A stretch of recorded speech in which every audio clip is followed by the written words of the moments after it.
Guys, आप सभी का स्वागत है एक बार फिर से हमारे प्रोग्रामिंग चैनल में। आज हम बात करेंगे ऑपरेटर्स की। पिछले हमने वीडियो में बताया था इंट्रोडक्शन ऑफ सी। तो अब हम बात करते हैं ऑपरेटर्स की। तो ऑपरेटर्स क्या होते हैं? ऑपरेटर्स एक सिंबल होते हैं जो कंपाइलर को बताते हैं कि हम मैथमेटिकल और लॉजिकल फंक्शंस इस्तेमाल कर रहे हैं। तो वो उन्हें बताते हैं कि हम कौन सा मैथमेटिकल या लॉजिकल फंक्शन इस्तेमाल कर रहे हैं। ठीक है। और एक्सप्रेशन क्या होते हैं? उनको लिखने के तरीके, जैसे a प्लस बी, ये एक एक्सप्रेशन हो गई है, ये उसका लिखने का तरीका हो गया है। ठीक है। तो बात करते हैं हम टाइप्स ऑफ ऑपरेटर्स की। तो ऑपरेटर्स कितने टाइप के होते हैं? ऑपरेटर 7 टाइप के होते हैं। Arithmetic operator, relational operator, logical operator, bitwise operator, assignment operator, conditional operator और स्पेशल ऑपरेटर्स। अब हम एक एक करके बात करते हैं कि इन सब में कौन कौन से सिंबल्स आते हैं। तो सबसे पहले हम अरिथमेटिक से स्टार्ट करते हैं। तो अरिथमेटिक ऑपरेटर्स में क्या क्या आते हैं? Plus, minus, multiplication, divide, modulus. Plus plus it means increment operator, minus minus it means decrement operator.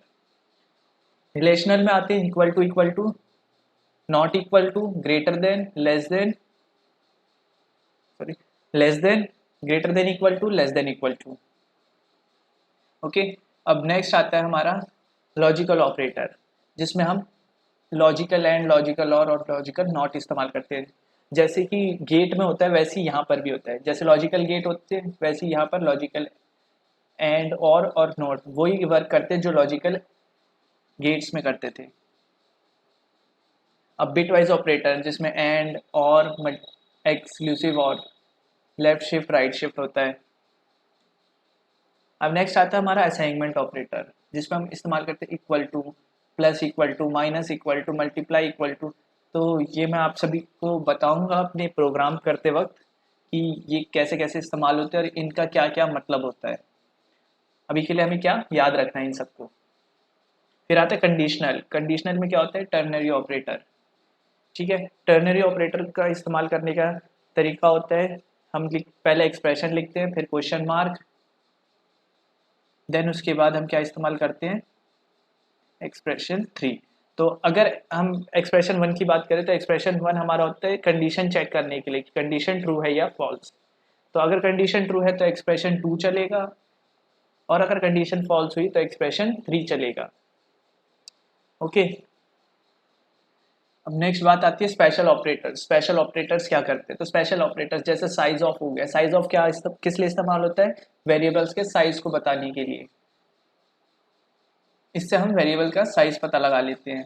फिर आता है एंड ऑपरेटर। एंड ऑपरेटर किस लिए होता है? एड्रेस के लिए। वेरिएबल का क्या एड्रेस है, अगर हम जानना चाहते हैं कि इस वेरिएबल का क्या एड्रेस है तो हम क्या इस्तेमाल करते हैं? एंड। और स्टार। स्टार किस लिए इस्तेमाल होता है? पॉइंटर के लिए। ये सब हम आगे बात करेंगे। अब इसके बाद आता है कि इफ एल्स स्टेटमेंट्स क्या हैं। ठीक है। तो इफ एल्स स्टेटमेंट्स, अगर कंडीशन ट्रू हुई तो इफ इस्तेमाल होगा, कंडीशन फॉल्स हुई तो एल्स इस्तेमाल होगा। अगर हम फ्लो चार्ट की बात करें तो फ्लो चार्ट कैसे इस्तेमाल होता है? तो सबसे पहले स्टार्ट होता है। स्टार्ट होने के बाद वो कहाँ चाहता है? इफ कंडीशन में। इफ कंडीशन में वो चेक करता है, अगर इफ कंडीशन ट्रू हुई तो वो इफ की बॉडी में जाएगा, और अगर इफ कंडीशन फॉल्स हुई तो एल्स की बॉडी में जाएगा। ठीक है। और उसके बाद क्या होगा? अगर फिर वो बॉडी से बाहर आएगा, कोई उसे स्टेटमेंट मिलेगी, फिर उसके बाद वो क्या करेगा? एग्जिट कर देगा। तो अब हम एक एक करके इसे क्या करते हैं? प्रोग्राम में बनाकर देखते हैं। ओके। तो हम एक एक करके प्रोग्राम बनाएंगे, प्रोग्राम में चेक करेंगे कैसे कैसे हो रहा है। चलिए न्यू फाइल लेते हैं। तो सबसे पहले क्या था? हमने इंट्रोडक्शन सी में पढ़ा था कि सबसे पहले हम हेडर फाइल को इंक्लूड कराते हैं।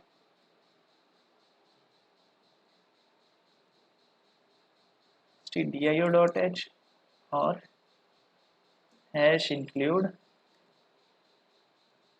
conio.h।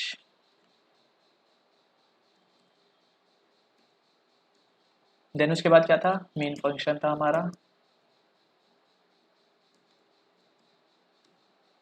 अब हमें क्या करना है? वेरिएबल डिक्लेयर करना है। तो हम वेरिएबल डिक्लेयर कर देते हैं, ए बी और सी ले लेते हैं हम। ऐसा करते हैं, वेरिएबल्स को हम यहीं पे वैल्यूज साइन कर देते हैं वेरिएबल्स की 20। तो ऑपरेटर्स तो हम इस्तेमाल कर लेंगे, तो हम डायरेक्ट क्या करते हैं? इफ एल्स से स्टार्ट करते हैं। ठीक है। तो हम क्या करेंगे, इफ़ एल्स के से स्टार्ट करेंगे तो सबसे पहले हम क्या करेंगे, इफ़ बनाएंगे, पर उससे पहले क्लियर स्क्रीन लगा लेते हैं जिससे हमारे पुराने आउटपुट्स ना आए, कोई चले हो तो। अब क्या करते हैं, हम करते हैं कि हम इस्तेमाल कर लेते हैं if condition. If A is less than B, अगर ए जो है लेस देन है बी के, तो क्या प्रिंट कर दे, print F A is less than B, ये प्रिंट कर दे। और एल्स, एल्स में हमें कोई स्टेटमेंट लिखने की जरूरत नहीं होती, ठीक है। जैसे हम ऊपर इफ में कंडीशन देते हैं ना, एल्स में कोई कंडीशन देने की जरूरत नहीं होती। तो प्रिंट एफ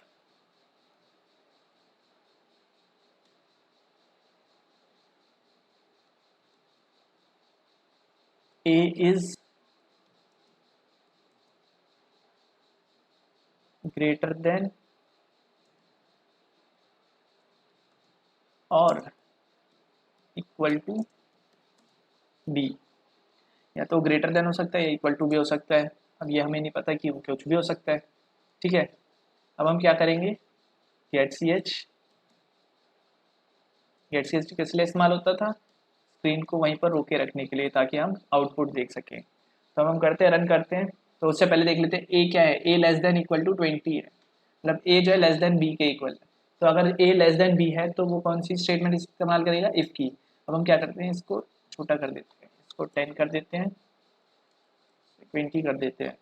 तो अब देखिए ए इज़ ग्रेटर देन और इक्वल टू बी, अब वो ग्रेटर देन या इक्वल टू कुछ भी हो सकता है, ठीक है। अब हम चाहते हैं कि हम 3 सेक्शन बनाएं, ए लेस देन बी का, ए इक्वल टू बी का और ए ग्रेटर देन बी का।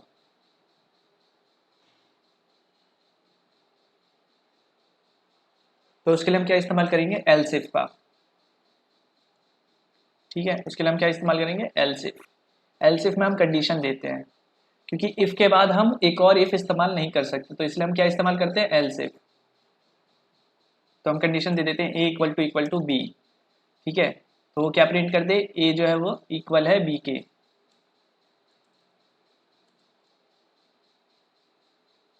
और क्या हो गया, एल्स प्रिंट एफ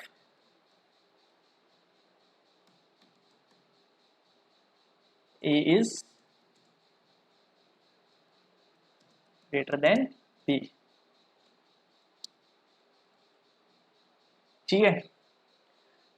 तो अब देखते हैं, अब मैंने वैल्यू यहाँ क्या कर दी, अब इक्वल कर दी मैंने वैल्यू, दोनों की 10 कर दी। तो अब देखिए क्या है, A equal to B, value को बढ़ा दिया, A is greater than B,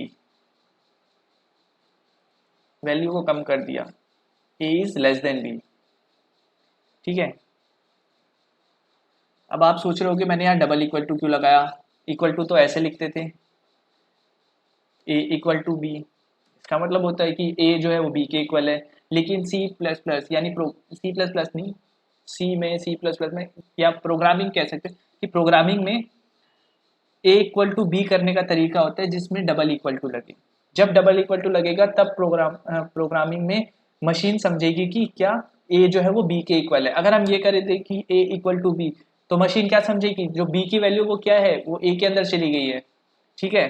जैसे अगर मैं ये कहूँ, मैं यहाँ लिख देता हूँ जहाँ कर्सर है वहाँ देखिए कि ए जो है वो इक्वल टू बी है, ठीक है। तो प्रोग्राम क्या समझेगा, प्रोग्राम समझेगा कि ए जो है वो उसकी वैल्यू क्या हो गई है, 30 की जगह पर 10 हो गई है, 30 की जगह पर क्या हो गई है, 10 हो गई है, प्रोग्राम ये सोचेगा, ठीक है। इसलिए हम क्या लगाते हैं, डबल इक्वल टू लगाते हैं, इक्वल टू लगाते हैं, ताकि प्रोग्राम को क्या लगे कि ए जो है वो बी के इक्वल है, ठीक है। अब हमने यहाँ क्या क्या समझा कि इफ एल्स कैसे इस्तेमाल करते हैं, ऑपरेटर्स क्या क्या होते हैं। अब आप क्या चाहते हैं कि हम इसके अंदर ऑपरेटर्स लगा दें।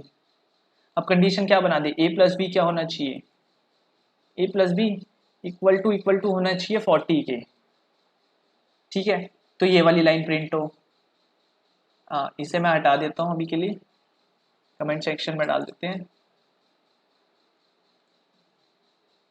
तो अब देखिए, अब अगर हमारा a plus B equal to क्या हो गया है, 40 हो गया है।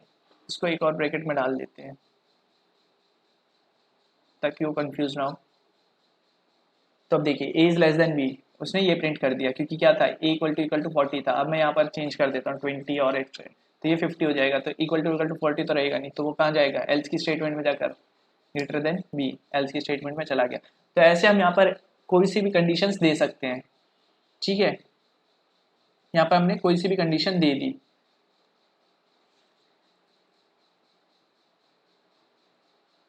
अब हम ये कंडीशन दे देते हैं कि a जो है वो लेस देन b है,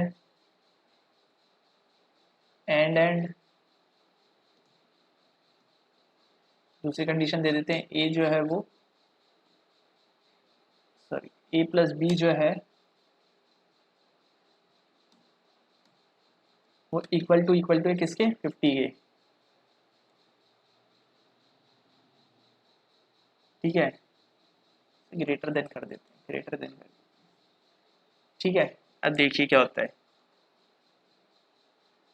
तो a इज लेस देन, तो जैसे एंड की ट्रूथ टेबल हमें पता है कि अगर दोनों 1 1 हो, मतलब इट मीन्स दोनों ट्रू हो, तो क्या होगा कि वैल्यू ट्रू वाली आएगी, इट मीन्स इफ वाली आएगी। और अगर दोनों फॉल्स हुए तो वैल्यू फॉल्स की आएगी, मतलब एल्स की आएगी, ठीक है। जैसे कि मैं यहाँ कर देता हूँ, यहाँ लेस देन कर देता हूँ। अब देखिए आ गया, तो ये कंडीशन यहीं पे फॉल्स होगी, तो उसने आगे चेक ही नहीं करा, क्योंकि ये फॉल्स होगी ये ट्रू हो गई, ये फॉल्स ये ट्रू है, तो क्या आंसर आएगा, फॉल्स आएगा। तो फॉल्स आएगा तो क्या हो गया, एल्स में चला गया। अगर हम यहाँ पर और लगा दें, और लगा दें, तो कौन सा चलेगा, इफ वाला चलेगा। क्यों, क्योंकि और में कोई भी एक ट्रू होना जरूरी होता है, कि कोई सा भी एक ट्रू हो तो ट्रू ही वैल्यू देगा, ठीक है। अब मैंने बात करी थी, पहले इन सबको हटा देते हैं हम, ठीक है। अब मैंने बात करी थी कि हमने जो लिखा था प्लस इक्वल टू, तो इसका क्या मतलब होता है ना, ये बात हुई थी। तो अब हमने एक वेरिएबल हमने ऊपर दे रखा है a और b, तो a क्या हो गया, a इक्वल टू हमने लिख दिया a इक्वल टू b, तो इसका मतलब क्या हो गया, जो b की वैल्यू वो किस में चलेगी, a की वैल्यू में, ठीक है। यहाँ पे प्रिंट करके दिखा देता हूँ आपको, ताकि आपको समझ में आ जाए कि क्या हो रहा है यहाँ, ठीक है। a की वैल्यू परसेंट b a, ठीक है। तो अब देखिए क्या होगा, a की वैल्यू यहाँ पर 30 है, ठीक है। अब देखिए अब क्या होता है, a की वैल्यू क्या होगी 20, जो b की वैल्यू थी वो क्या बन गया, अब a की वैल्यू बन गई, ठीक है। अब हम बात करते हैं कि अगर हम इसे ये लिख दें कि a plus equal to B, तो इसका कहने का मतलब क्या हो गया है कि, तो मैं यहाँ पर समझाता हूँ, a equal to A plus B, इसका कहने का ये मतलब है, ठीक है। अगर हम ये लिख रहे हैं कि a plus equal to B, तो इसका मतलब है कि a equals to A plus B. देखिए दिखाता हूँ, तो अब a की वैल्यू क्या हो जाएगी, देखिए 50 हो जाएगी, क्योंकि क्या हुआ है, a प्लस बी हुआ है, a प्लस बी हुआ है, ठीक है। ऐसे ही यहाँ अगर मैं मल्टीप्लाई लगा दूँ तो भी सेम a इंटू बी हो जाएगा, देखिए हो गया, ठीक है। यहाँ मैं अगर मॉड्यूलस लगा दूँ तो a मॉड्यूलस बी हो गया 10, बिल्कुल करेक्ट है, ठीक है। तो ऐसे करके हमने ये मतलब समझ आ गया कि इसका मतलब क्या हो रहा है, इसका मतलब क्या हो रहा है कि a जो है वो इक्वल टू है किसके, a मॉड्यूलस b के, ठीक है। और मॉड्यूलस यहाँ पर साइन, मॉड्यूलस साइन क्या करता है, मॉड्यूलस साइन रिमाइंडर शो करता है कि क्या रिमाइंडर होगा, ठीक है। क्वोशिएंट और रिमाइंडर होते हैं ना, तो उसमें एक रिमाइंडर क्या होगा वो बताता है। जैसे अगर मैं बात करूं कि यहाँ पर मैं लिख रहा हूँ a डिवाइडेड बाय b, ठीक है। और यहाँ मैं कोई वैल्यू, यहाँ 5 दे देता हूँ, यहाँ 50 दे देता हूँ, यहाँ पर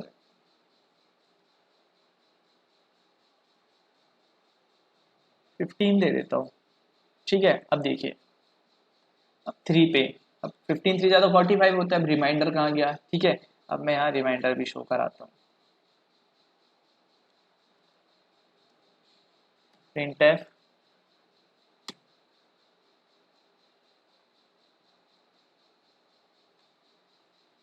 यहाँ b कर देते हैं, b इक्वल टू %d, ठीक है। क्या होगा, a मॉड्यूलस b। अब देखिए, अब थोड़ा इसे थोड़ा नीचे ले आता हूँ स्लैश एन करके, ताकि आपको दिखे। तो अगर हमने डिवाइड करा तो 15 3 जा 45 हो गया, ठीक है। और 5 क्या हो गया, रिमाइंडर। तो b क्या शो कर रहे हैं, रिमाइंडर, ठीक है। अब एक टर्म आती है नेस्टेड इफ की। अब ये नेस्टेड इफ क्या होता है, ठीक है। तो बात करते हैं हम नेस्टेड इफ की। नेस्टेड इफ का मतलब होता है कि इफ के अंदर इफ आना। जैसे हमने यहाँ इफ लिखा है, इफ लिखा है, ठीक है। इसके अंदर हमने कोई कंडीशन दे दी, कंडीशन, ये मैं ऐसे ही लिख रहा हूँ, आपने नहीं लिखना है, ये सिर्फ समझाने के लिए कंडीशन लिख दी है मैंने, ठीक है। कंडीशन, और फिर इसके बाद इसके अंदर एक और इफ आ जाए, फिर उसमें कंडीशन, क्या हो रहा है ये, अब इसमें कंडीशन, ठीक है।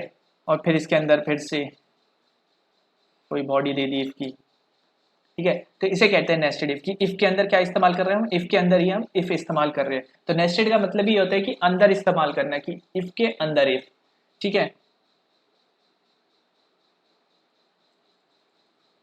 जैसे मैं दिखाता हूँ, यहाँ पे इफ स्टेटमेंट बनाई, अगर ए जो है वो ग्रेटर देन है बी के, ठीक है, उसके अंदर क्या होगा, और इफ ए जो है वो इक्वल टू हो 50 के, ठीक है। तो ए क्या हो जाएगा, तो प्रिंट एफ हम क्या कर देंगे, प्रिंट एफ, अभी हम नॉर्मल से ले लेते हैं कि प्रिंट एफ क्या हो जाएगा, हेलो।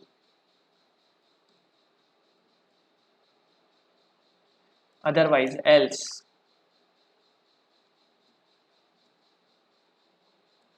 क्या प्रिंट हो जाएगा, बाय, ठीक है। ये तो हो गया इफ के अंदर का, इसने क्या कर दिया, इफ के अंदर ही इफ का और एल्स का इस्तेमाल कर दिया। अब बात आती है कि इस इफ का तो एल्स बन गया, इस इफ का भी तो एल्स बनेगा। तो इस इफ का एल्स बनाते हैं अब हम, एल्स, सिंपली हम यहाँ एल्स के अंदर दे देते हैं, कुछ भी प्रिंट करा देते हैं, प्रिंट एफ गुड बाय, ठीक है, हो गया। अब देखिए, अब चेक करते हैं, ये कंडीशन भी ट्रू है, ये कंडीशन भी ट्रू है, तो उसको प्रिंट क्या करना चाहिए, हेलो। देखते हैं क्या प्रिंट करता है, हेलो, करेक्ट है। अब ये कंडीशन तो ट्रू हो गई, ठीक है, इफ की ये कंडीशन तो ट्रू हो गई क्योंकि ए ग्रेटर देन बी है, ठीक है, करेक्ट है। लेकिन इफ के अंदर जो इफ है उसकी कंडीशन तो फॉल्स होगी, तो अब उसे क्या प्रिंट करना चाहिए, बाय, ठीक है। तो ठीक है, बाय भी प्रिंट कर दिया है। अब क्या हो जाए, ये 3 हो जाए। अब ए लेस देन बी हो गया, तो अब वो कहाँ जाएगा, एल्स स्टेटमेंट में, तो गुड बाय, ठीक है। तो इससे क्या समझ में आया कि प्रोग्राम जब चला तो वो सबसे पहले उसने क्या चेक करा कि इफ कंडीशन ट्रू है या फॉल्स। अगर इफ कंडीशन ट्रू है तो वो फिर अंदर गया, फिर उसको एक और इफ मिला, उसने क्या चेक करा कि इफ की कंडीशन फिर से ट्रू है या फॉल्स। अगर उसकी ट्रू है तो वो इफ की बॉडी के अंदर चला गया और उसने क्या प्रिंट करा दिया, हेलो। और अगर फॉल्स होती तो वो कहाँ चला जाता है, एल्स में, एल्स क्या प्रिंट करा देता। अब अगर स्टार्टिंग की इफ की कंडीशन ही फॉल्स हो जाती तो वो कहाँ चला जाता है, इस एल्स में, ठीक है। तो आज की वीडियो में सिर्फ इतना ही। अगर कोई डाउट हुआ तो आप हमारे कमेंट सेक्शन में या फिर मैंने डिस्क्रिप्शन में जो अपनी आईडीज दे रखी हैं उनमें से आप किसी में भी मेरे से डाउट पूछ सकते हैं। और अगर आपको ये वीडियो अच्छी लग रही हो तो लाइक करें, सब्सक्राइब करें और शेयर करें। ओके। और आज हमने क्या क्या सीखा कि ऑपरेटर्स क्या होते हैं, ऑपरेटर्स कितने टाइप के होते हैं, एक्सप्रेशंस कैसे लिखते हैं उनकी, कैसे कैसे वो एक्सप्रेस होते हैं, और इफ एल्स क्या होता है और नेस्टेड इफ क्या होता है, ये हमने आज सीख लिया है। तो अगली क्लास में हम सीखेंगे लूप्स, लूप्स क्या होते हैं, ठीक है। तो नेक्स्ट क्लास में मिलते हैं हम कि लूप्स क्या होते हैं। तो अभी के लिए वीडियोस को यहीं पे पॉज करते हैं और मिलते हैं अगली वीडियोस में।